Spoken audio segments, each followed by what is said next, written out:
All right, here we are, days away from processing, and we're going to show you how we set that up.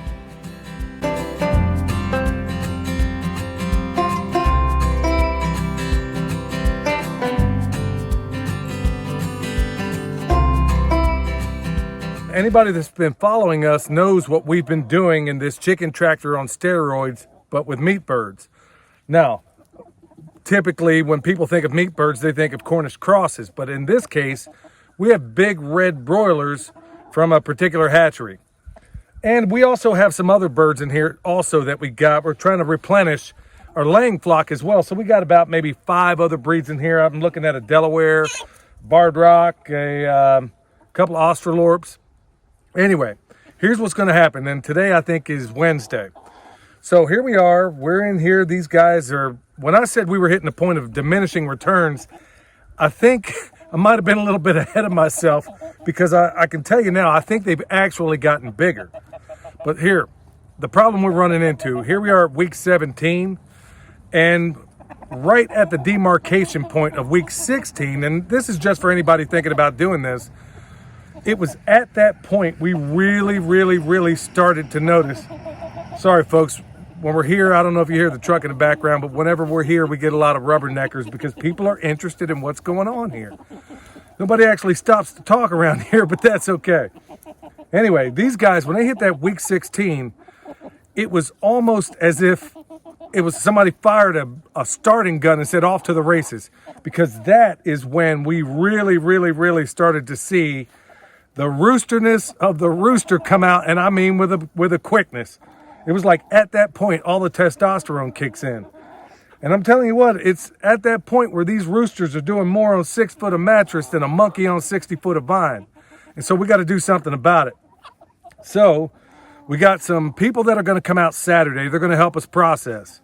And I think in large part, most of them have never done it before, which is great, because now there are going to be 6 more people and maybe even some kids that learn how to do this, that are one step closer to being more, self-sufficient in terms of their protein. But now some of these roosters are really starting to become massive. And like I said, it all comes down to what they taste like, but I'm not tripping because I know how to work a crock pot and I definitely know how to get around that sort of thing. So I'm not too concerned about it. But today I want to make sure we set up exactly the process of what we're going through. Now, some of these, we're going to thin this out. And we were going to try and do it today, but tomorrow I think is when we're actually going to get around to it. The layers are going to come out here. They're going to go into the barn. They're going to be kind of sequestered. And also, I'm going to take 3 of the most robust females, or the hens, of the meat birds. I'm also going to put them up there too, because these birds also reproduce. Now, at what rate, there's varying degrees, but I'm at least going to give it a shot. Now, I'm going to see if Persimmon Phil will get his groove on with some of these hens, and then when I'm ready to, make more meat birds, we'll just see what happens. I don't know what's going to happen, but I'm taking my rooster, who's a pretty good sized bird, and mixing him with one of these guys. I got to believe, well, I don't care what happens. We're going to eat it. So at the end of the day, I'm not really concerned about it. But now we're going to leave here. We're going to thin these guys out a little bit. Tomorrow, Michelle and I are going to process at least a few of the troublemakers. We'll get them put in the freezers, and then we'll be ready for everybody else on Saturday. But today we're going to go up the hill, and we're going to talk about exactly what we do to set things up. All right, here we are back at the top. Now, you're probably asking yourself, what on earth is he doing with upside down traffic cones? Well, as you can imagine, this is where we're going to dispatch the chickens. Now, there's a bunch of different ways you can go about this. You can buy those store-bought stainless steel types. Those are wonderful, expensive, but they're wonderful. You can make them. We've done it before, and then riveted them together, took some sheet metal or something like that, and then made a little platform. We've done it that way. And we've done it the old-fashioned way, and that's the way I'm not going to speak about today. But this is, without a doubt, for us, the most effective way to do it right now, because when we first got here, we needed a way to do this, and we left our kill cones back in Texas, the ones we'd made. And these work just as good. And in fact, in some ways, I think they're even better. The cool thing is we got them, there's really nothing fancy about it. We got them screwed to the side of this dump trailer with these boards on top here that I got to replace anyway, so who cares? So we just put a couple of screws in there, and then the Deluxe Model 2000 feature that I personally added was this trash bag. Now, the idea being is that they're going to be upside down, their heads are in there, and all you do is take a trash bag and then just basically tape it back to the structure. And here in the very bottom, you can't see it, there's a corner of it, well maybe now you can, there's a corner of it cut out. It's my little invention here, right? So the blood's going to go, it's going to collect down there, and then ultimately into that bucket. Now, when they're in here, it's not uncommon when the deed is done that they're going to thrash around a little bit, but essentially, I don't have it quite where I want it, but essentially it's going to sit out like that. And from there, they're going to graduate. We'll take them up by their feet, graduate over to this turkey fryer. Now, we don't yet have gas on it, but we'll get it all squared away. We got to clean up some of this stuff. So over here, we'll have water. I know I'm explaining stuff that for old pros out there, you're like, yeah, no joke. We already got this down. But I get a lot of questions from people that have never done this before. So that's who we're addressing primarily today. And then we'll take a little bit, we'll fill this thing with some water, about, I'd say 4/5 full. Put a little bit of, what do you call that, dish liquid or something in there, kind of breaks the surface tension. Then we'll hold them down in there. And I think the temperature's got to be about 150 degrees. We'll kind of hold them down in there, shake them a little bit. Then when the feathers come out of the wing, we know it's done. Now this is critical, because if it's too hot, you're going to cook the skin, and you don't want that. And when you stick them into our plucker, yeah, it's not going to make for a wonderful day. And folks, check it out. You don't need all this stuff. I just watched a guy that's a subscriber to this channel directed me to one of the videos he recently did where he skins them out. You can do that.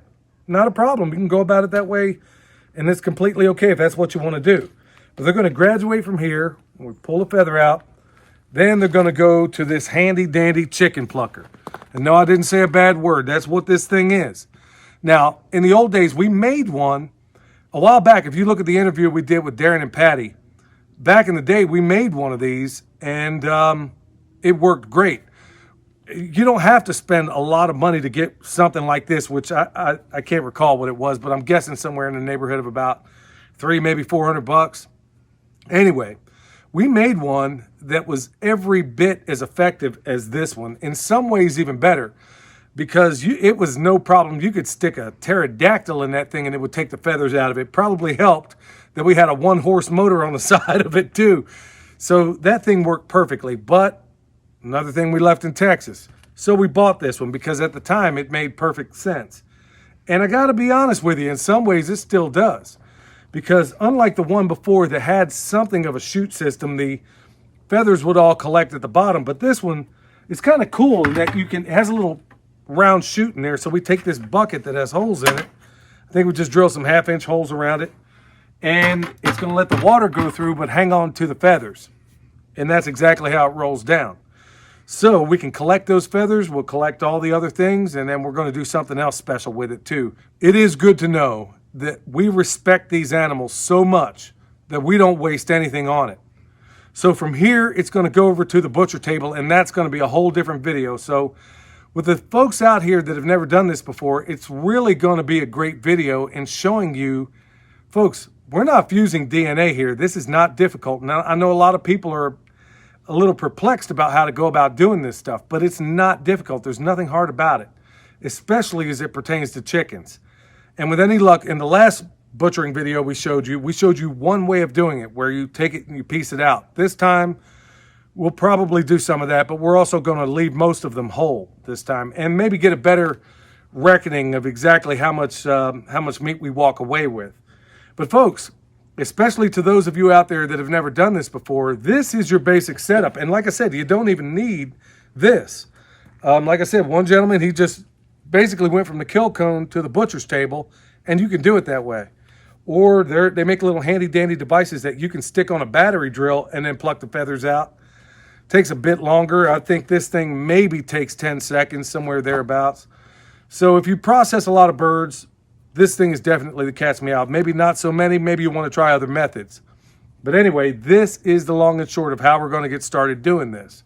And folks, don't forget, we now have t-shirts out So don't forget to participate on that. And don't forget also that 100% of anything we bring in, 100%, not 98, 100% goes to Veterans for Child Rescue. We would appreciate your help on that. And we also thank the people that have contributed thus far. So thank you so much. Until next time, this is Billy, the Permaculture Pimp Daddy, where PIMP stands for Permaculture is my passion, because it really is. We'll see you next time.